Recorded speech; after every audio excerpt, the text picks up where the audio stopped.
Readings of Almighty God's words on the pursuit of the truth.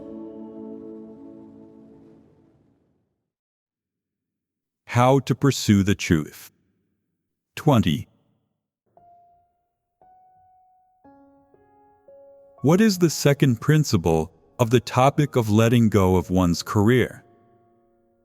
Being content with food and clothing.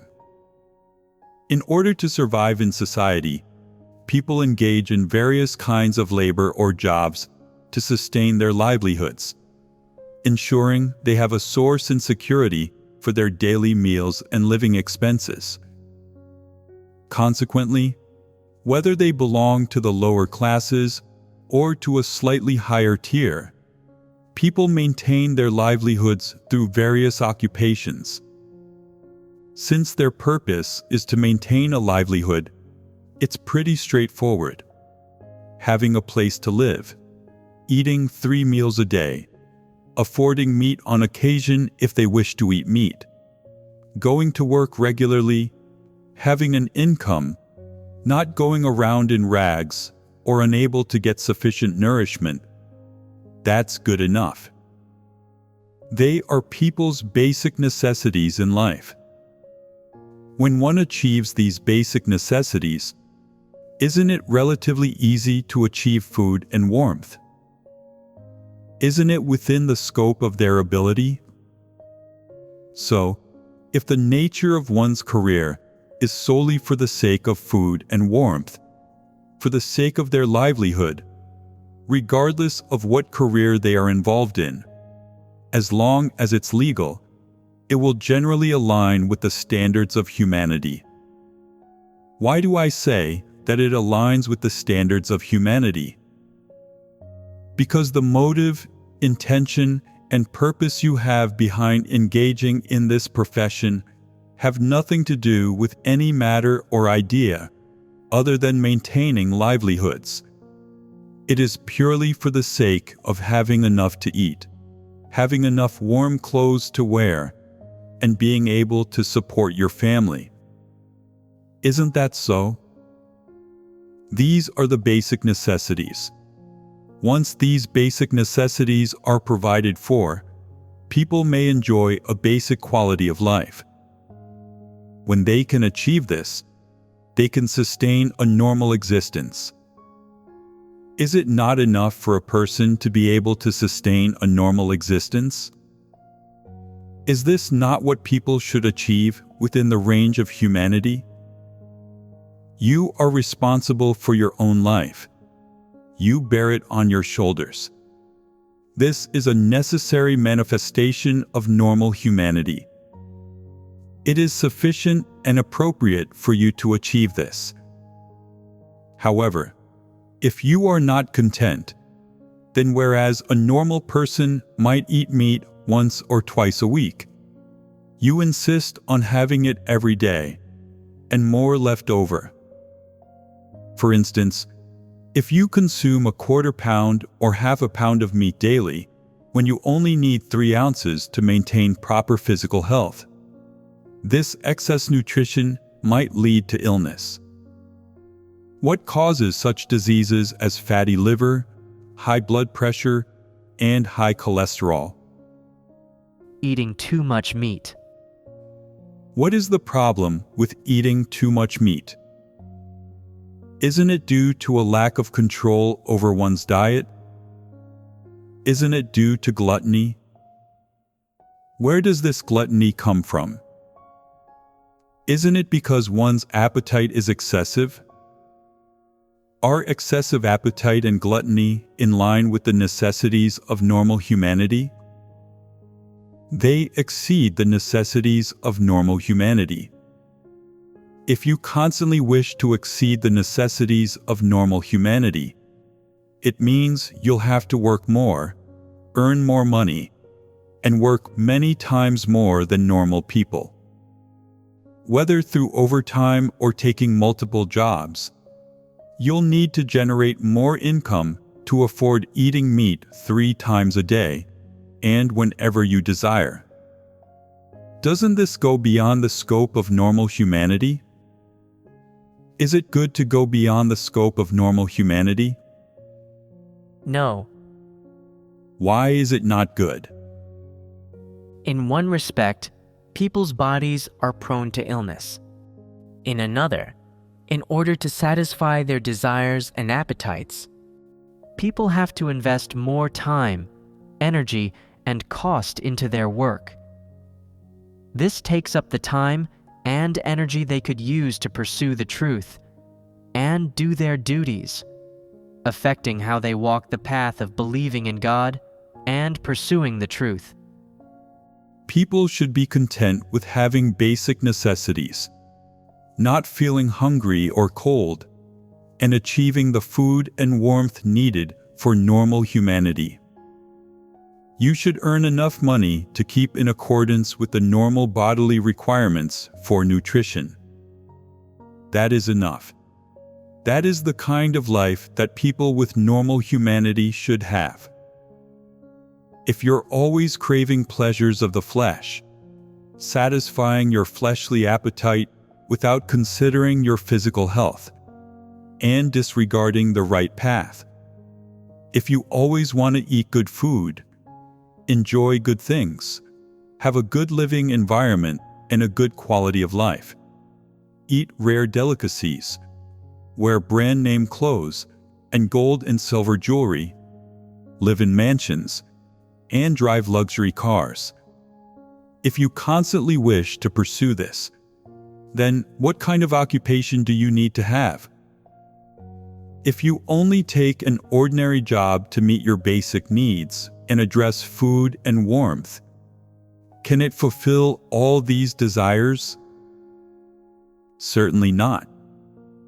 For instance, if you want to do business, and a small business with just one stall can provide enough for the food and warmth of your whole family, you may have less than those above you, but you have much more than those below.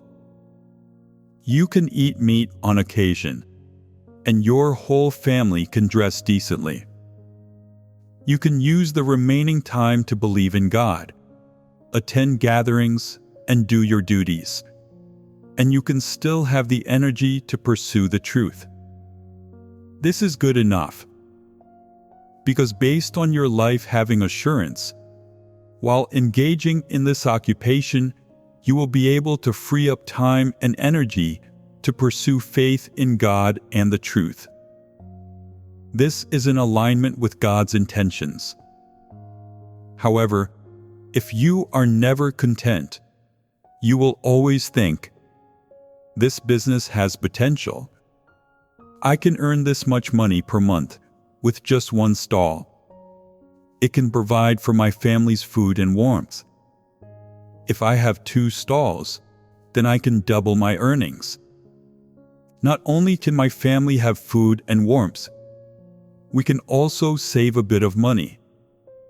We can eat whatever we want, and even travel and buy a few luxury goods.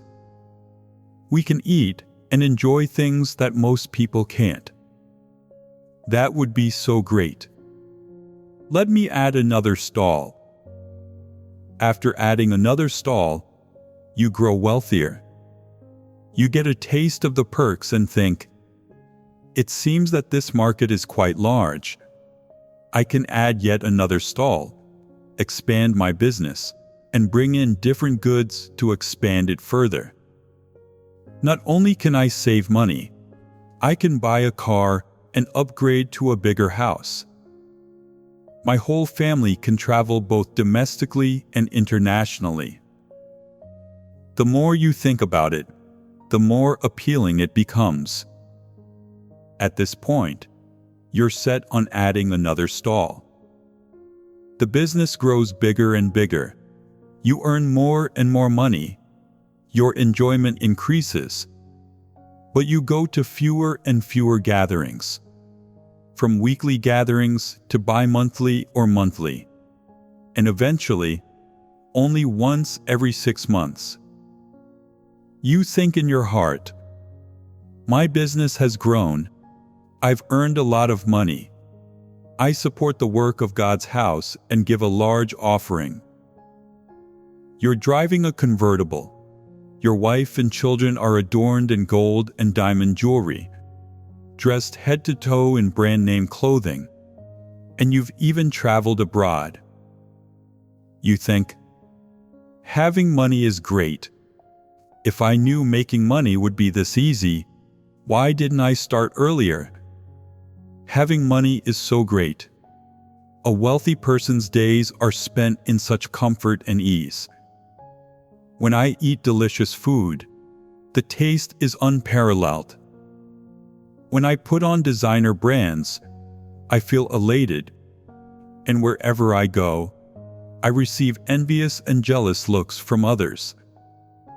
I've gained people's respect and admiration, and I feel different. My back feels like it's straightened up a bit. The desires of your flesh have been satisfied, as well as your vanity.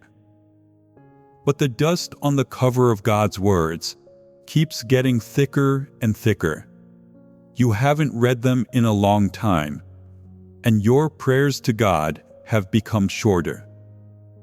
The gatherings have moved to a different place, and you're not even sure where they're held now.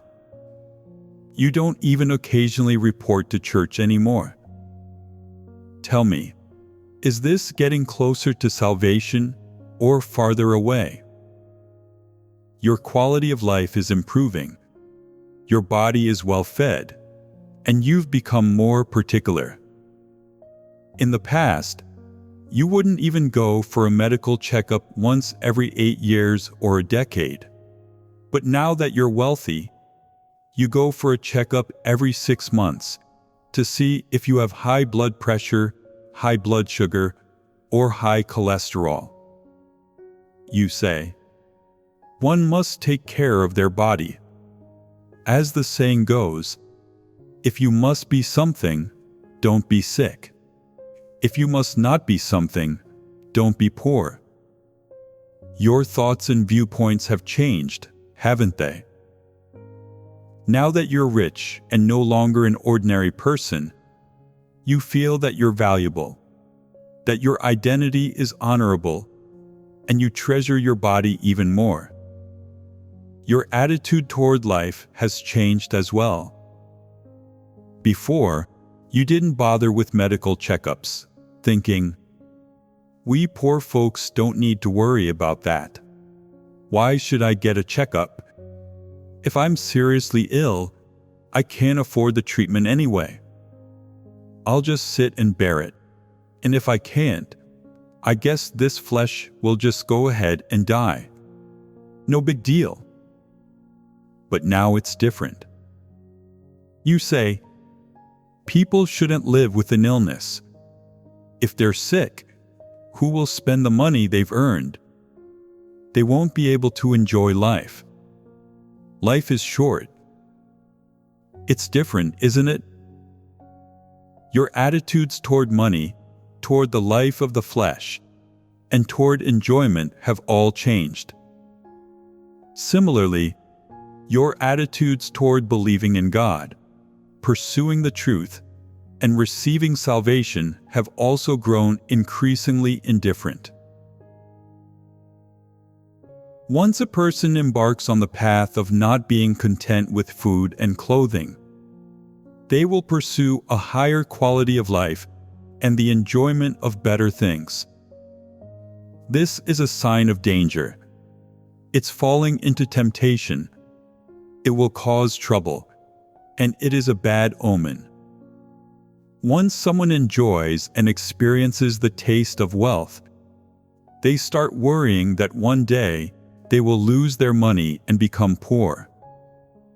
As a result, they particularly cherish the days of having money now and value the position and status of being rich. You often hear non-believers say, going from bitter to sweet is easy. Going from sweet to bitter is not. This means that when you have nothing, you don't mind being asked to let go. You can let go at the drop of a hat, because there's nothing worth holding on. These monetary and material possessions do not become obstacles for you, and it's easy for you to let go of them. But once you possess these things, it becomes difficult for you to let them go, more difficult than ascending to heaven. If you're poor, then when it's time to leave your house and do your duties, you can readily walk away. However, if you're a wealthy bigwig, your mind becomes filled with thoughts and you say, "Oh, my house is worth 2 million yuan. My car is worth 500,000 yen. Then there are fixed assets, bank savings, stocks, funds, investments, and other things, adding up more or less to a total of 10 million yuan. If I leave, how am I going to take all of this with me?" It's not easy for you to let go of these material possessions. You think, if I give up these things and leave this house and my current family, will the place I inhabit in the future have similar conditions? Would I be able to tolerate living in a mud hut or a house of straw? Could I bear the stench of a cattle shed? Right now, I can take a hot shower every day. Could I endure a place where I can't even take one hot shower per year? Your thoughts multiply, and you can't take it. While you have money, you pull out fistfuls of cash to buy things, buying whatever you want without hesitation. You're particularly generous, and you're never tripped up by money. But if you were to give up all this, you'd feel embarrassed every time you reached into your wallet, wondering what would happen if there's nothing there. If you wanted to eat a bowl of hot noodles, you'd have to calculate which restaurant is the cheapest and how many meals you can still eat with the money you have left. You'd have to keep to a strict budget, living the life of a poor person. Could you tolerate that? Previously, if you washed a piece of clothing twice and it lost its shape, and wearing it out would make you feel embarrassed, you'd throw it away and get a new one. Now, you wash and wear the same t-shirt over and over again, and even if the collar tears, you can't bear to throw it away. You stitch it back together and keep wearing it. Could you tolerate that? Wherever you go, people would see that you're poor, and they wouldn't want to interact with you. When you're out shopping and ask for the price, no one would pay attention to you. Could you bear that? It's not an easy feeling, is it? But if you didn't have these monetary and material possessions, you wouldn't need to let go of them, and you wouldn't need to face this challenge. It would be much easier for you to abandon everything and pursue the truth. Therefore, God has long told people they should be content with food and clothing. No matter what profession you engage in, do not treat it as a career, and don't see it as a springboard or a means to rise to prominence or accumulate wealth and live comfortably. Regardless of the work or profession you engage in, it's enough to see it solely as a means to sustain your livelihood. If it can sustain your livelihood, you should know when to stop and not pursue riches anymore. If earning 2,000 yen per month is enough to cover your 3 meals a day and the basic necessities of life, then you should stop there and not try to expand the scope of your job. If you have any special necessities, you can take on additional shifts part-time or a temporary job to make ends meet. That's acceptable. God's requirement for people is this: no matter what profession you engage in, regardless of whether it involves knowledge or any technical skills, or if it calls for any physical labor. As long as it is reasonable and lawful, it is within your capabilities, and this profession can sustain your livelihood. Then that is enough. Do not turn the profession you engage in into a stepping stone for realizing your own ideals and desires for the sake of satisfying your life in the flesh, thereby letting yourself fall into a temptation or quagmire, or leading yourself down a path of no return. If earning 2,000 yen per month is enough to sustain your personal life or the life of your family, then you should keep that job and use the remaining time to practice faith in God, attend gatherings, do your duties, and pursue the truth. This is your mission, the value and meaning of a believer's life. And any profession you engage in is merely for sustaining the basic physical necessities of a normal human life. God will not demand that you rise to prominence, become outstanding, or make a name for yourself in your profession. If your profession is related to scientific research, it will require a significant portion of your energy. But the principle of practice remains unchanged.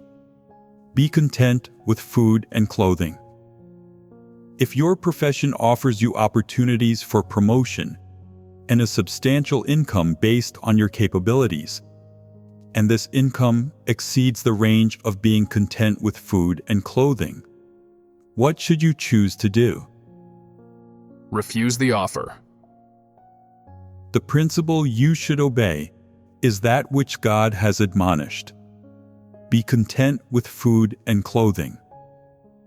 No matter what profession you engage in, if it goes beyond the scope of being content with food and clothing, you will inevitably invest energy, time, or costs outside the range of basic necessities to earn that additional income. For instance, you might currently be a junior employee earning enough to sustain your basic needs.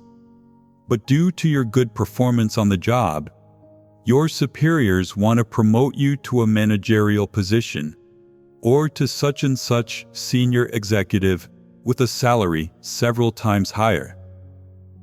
Is this income earned in vain? When your income increases, the corresponding amount of labor you invest also increases. Does investing effort not require energy and time?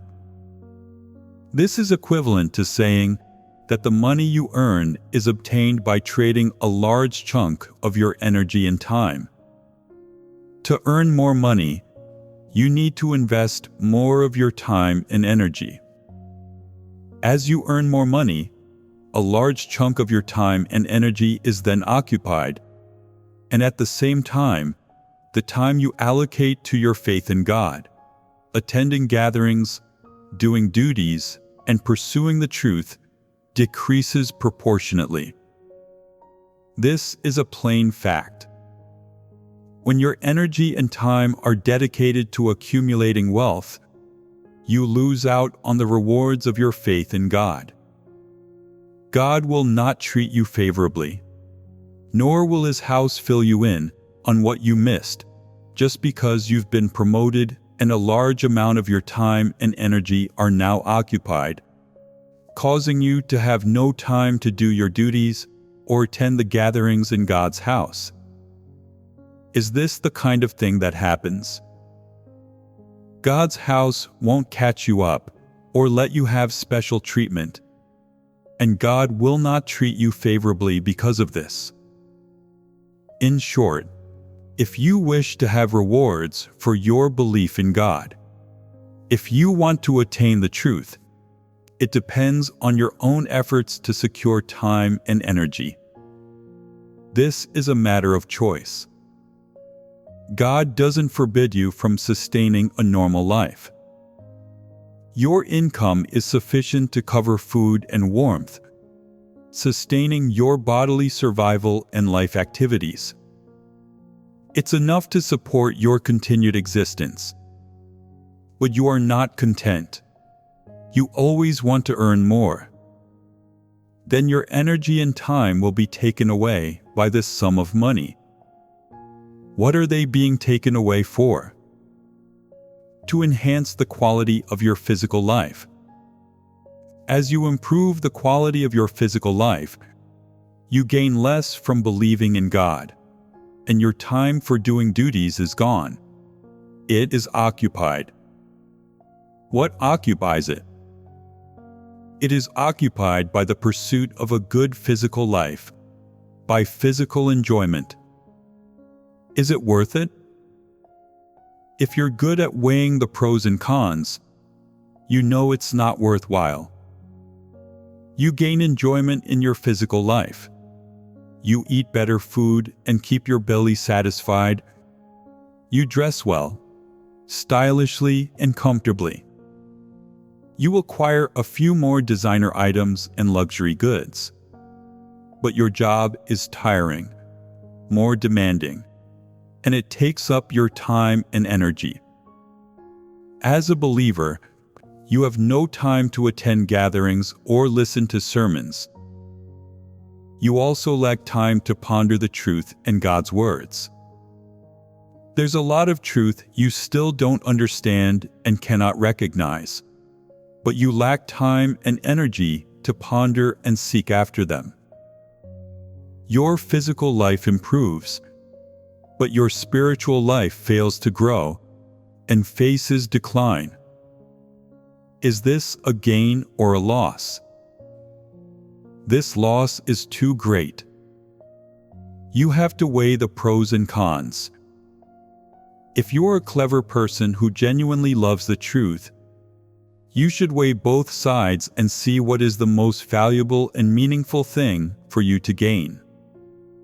If promotion comes, and you have the opportunity to earn more money and provide a better physical life for yourself, what should you choose?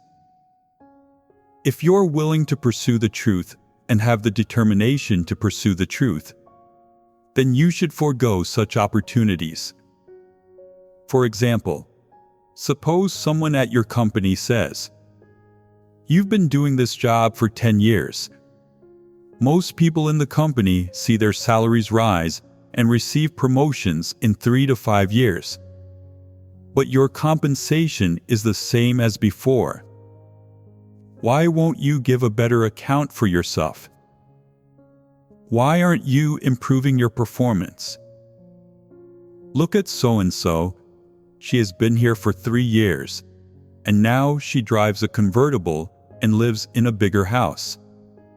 She switched out her 1-1 for a 3-2. When she came, she was just a poor student.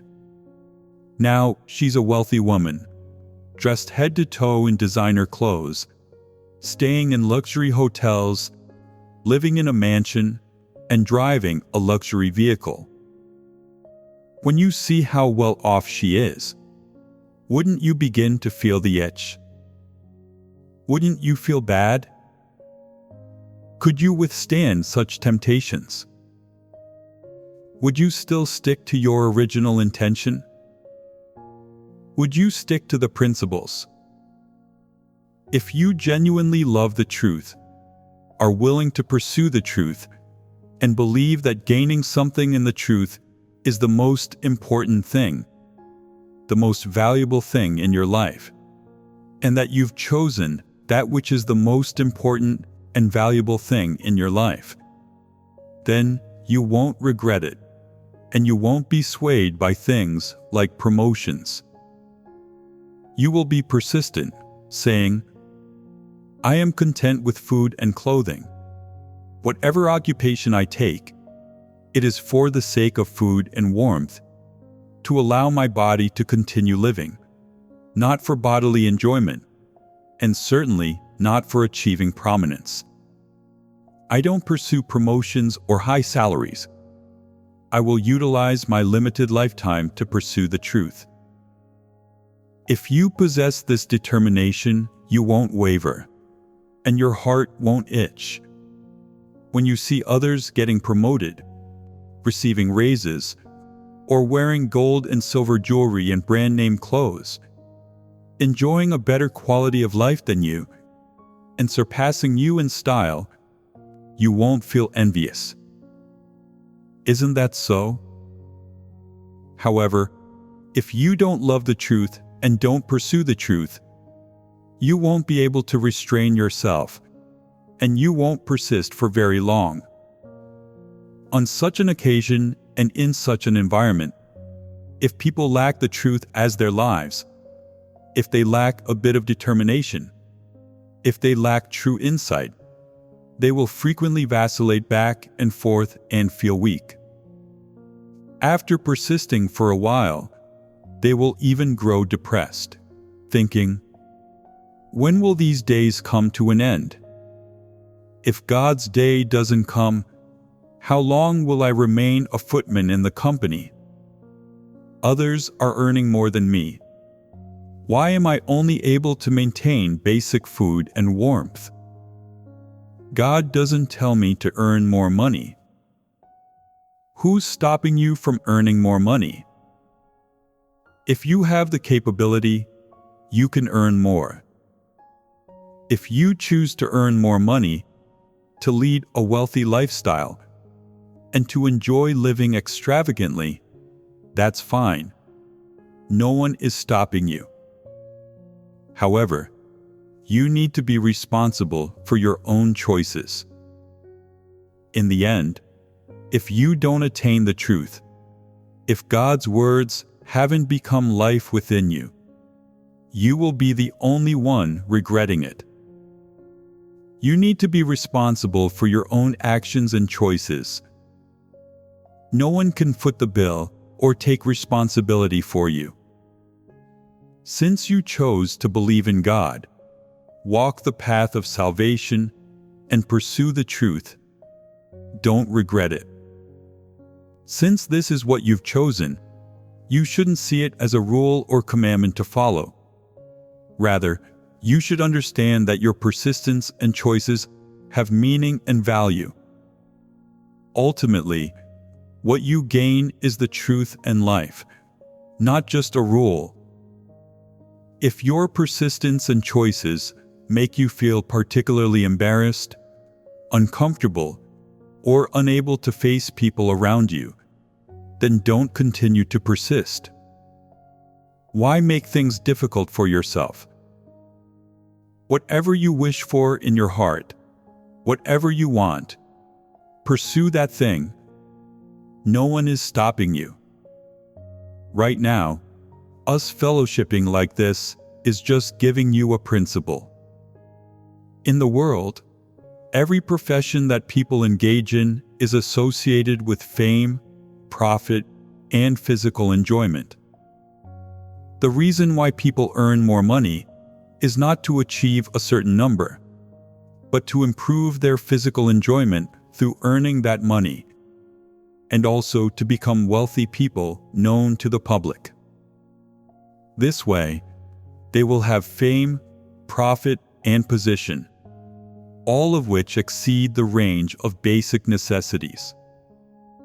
Any price people pay is for physical enjoyment. None of it has meaning. All of it is empty, like a dream. What they gain in the end is pure emptiness. Today, you might have dumplings for your meal and find it delicious. But after careful reflection, you see that you've gained nothing.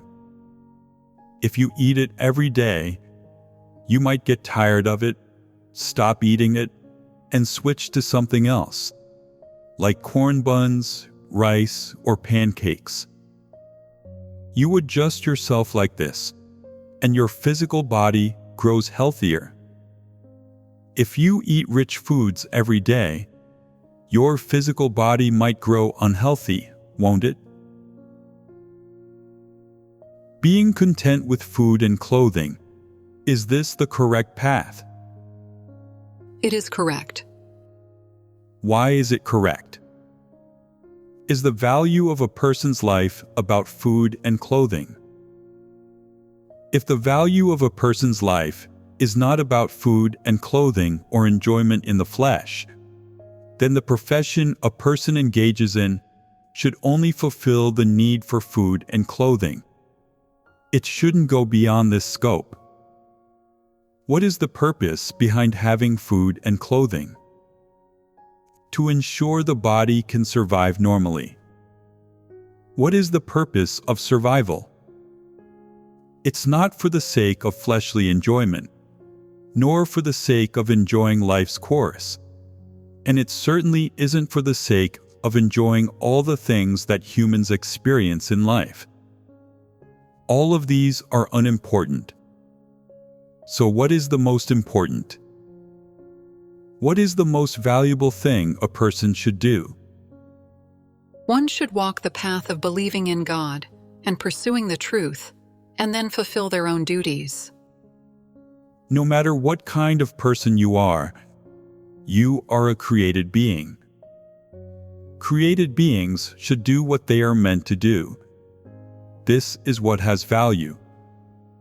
So, what does a created beings do that has value?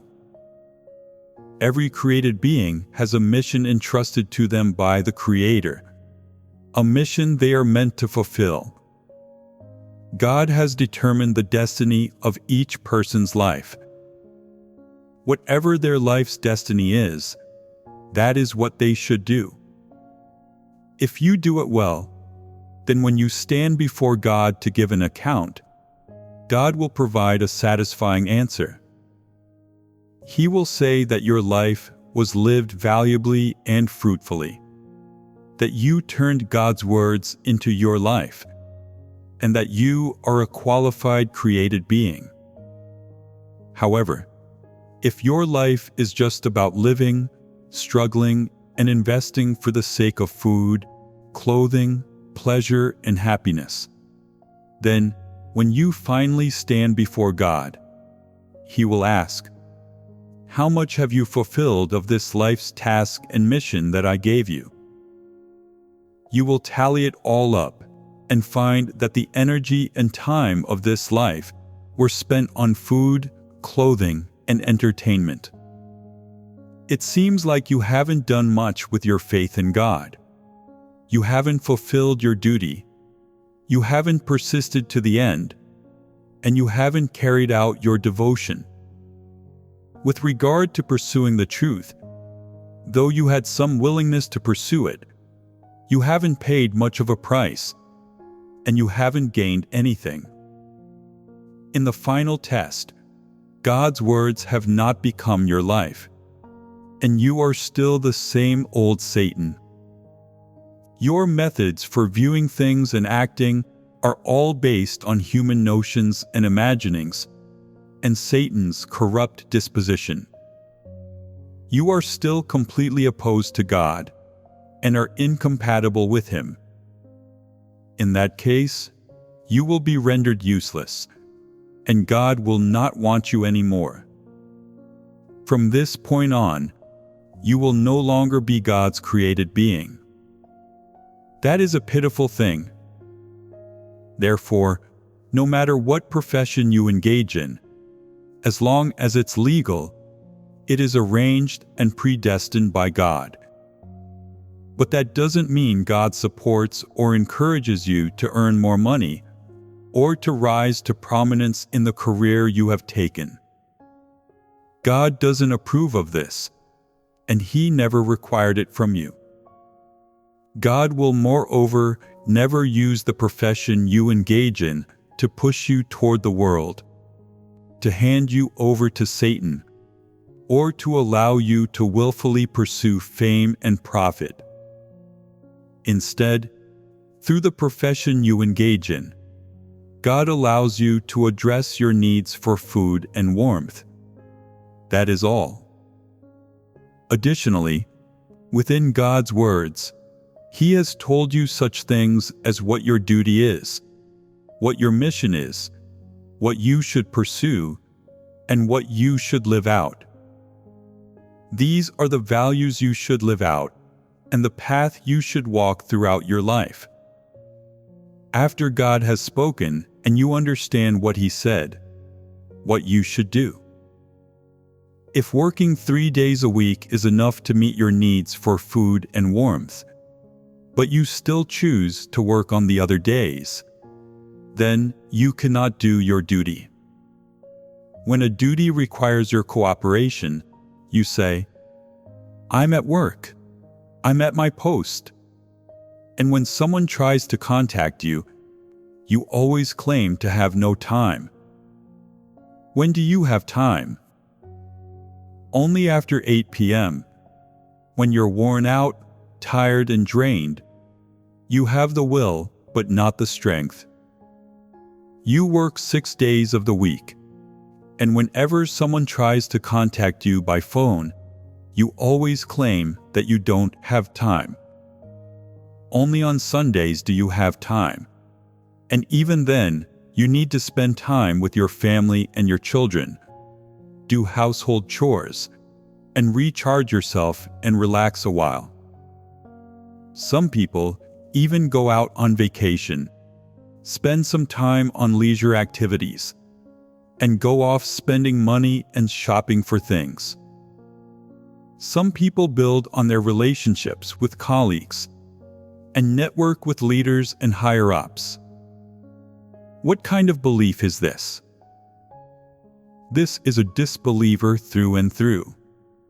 What's the point of engaging in the formality? Don't say you believe in God. You have no relationship with believers in God. You don't belong to the church. At most, you're just a friend of the church. God's house needs someone to handle external affairs, and you may agree to help out, but it's just that you're not refusing. Whether you can fill your post, or when you can fill it, is unknown. And after you've arrived at your post, whether you can give it all of your time and your whole heart and strength is uncertain. These are all unknowns. Who knows when you might get too busy with work, or go on a business trip and disappear without a trace for 2 weeks or a month. No one can reach you. This is no longer genuine faith. It is a mere formality. When it comes to people like this, their books of God's words should be taken away, and then they should be cleared out and told, if you can't let go of work, have no time for gatherings, and can't do your duty, God's house won't force you. Let's part ways here. When you can come to be content with just having food and clothing, give up your demands for a high-quality life, and allocate more time to doing your duty. Then we'll formally accept you into the fold and count you as a member of the church. If you can't achieve this, and you just report in, help out, and build tenuous relationships with brothers and sisters in your spare time, that doesn't count as doing your duty as a created being. And it certainly doesn't qualify as formally believing in God. What do we call people like this? Church friends, good friends of the church. For he that is not against us is on our part. Therefore, these kinds of people are referred to as church friends. Calling someone a friend of the church indicates that they're still in the observation phase. They aren't yet formal believers in God.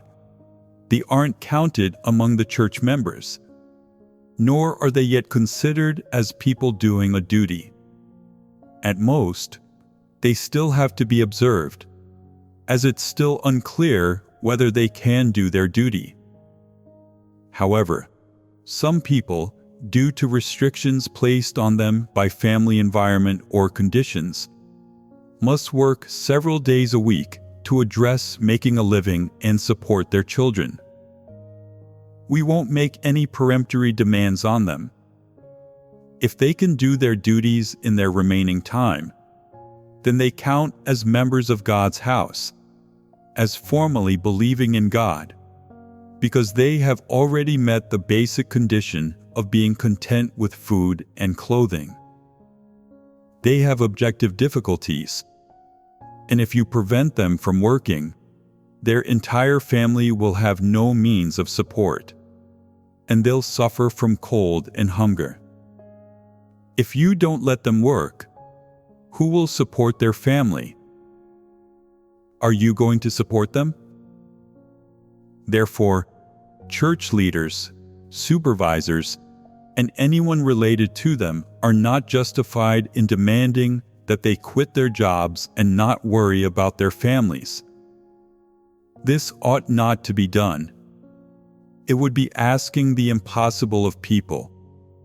They should be given a means to live. People don't live in a vacuum. They are not machines. They need to survive, to sustain a livelihood.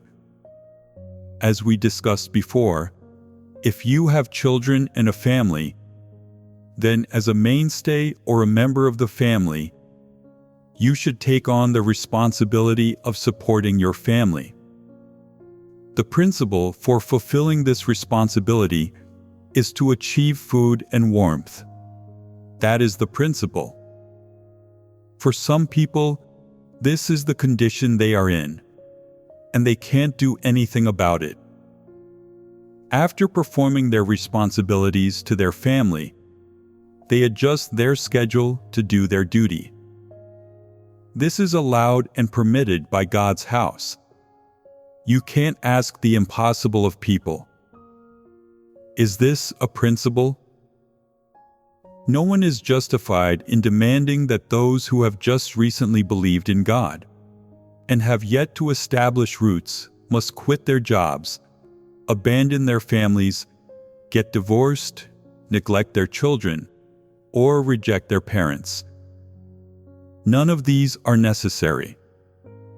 What God's words require people to follow are the truth principles, and these principles include various situations and conditions.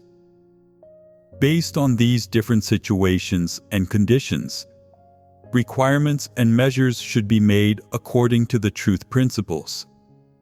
Only this is accurate. Therefore, in matters of a career, it is crucial to be content with food and clothing. If you can't see this point clearly, you might lose your duty and jeopardize your chances of being saved. The last days are also a special time. In one respect, the affairs of the church are busy and complicated. In another, facing this moment when the gospel of the kingdom of God is expanding, more people are needed to dedicate their time and energy, to contribute their efforts and fulfill their duties in order to meet the needs of various projects within the house of God. Therefore, regardless of your occupation, if outside of meeting your basic living needs, you are able to devote your time and energy to fulfill your duty in God's house, cooperating in various projects, then in the eyes of God, this is not only desirable, but also particularly valuable. It is worthy of God's commemoration, and of course, it is worth it for people to invest and spend this much too. That is because, although you sacrifice the enjoyments of the flesh, what you gain is the priceless life of God's words, an everlasting life, a priceless treasure that cannot be exchanged for anything in the world, with money or any other thing. And this invaluable treasure, the thing you gain through investing time and energy, through your own efforts and pursuits, this is a special favor and something you have been lucky to receive, isn't it?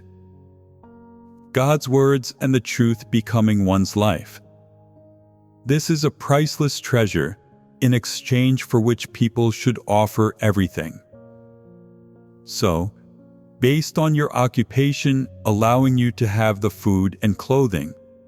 If you are able to pay the price and invest time and energy into pursuing the truth, if you choose this path, then it is a good thing worth celebrating. You shouldn't feel discouraged or confused about it. You should be certain that you made the right choice. You might have missed out on opportunities for promotions, for salary increases and a higher income, for more enjoyment of life in the flesh, or for a wealthy life. But you have seized the opportunity for salvation. The fact that you have lost or let go of those things means that your choice has brought you hope and vitality for salvation.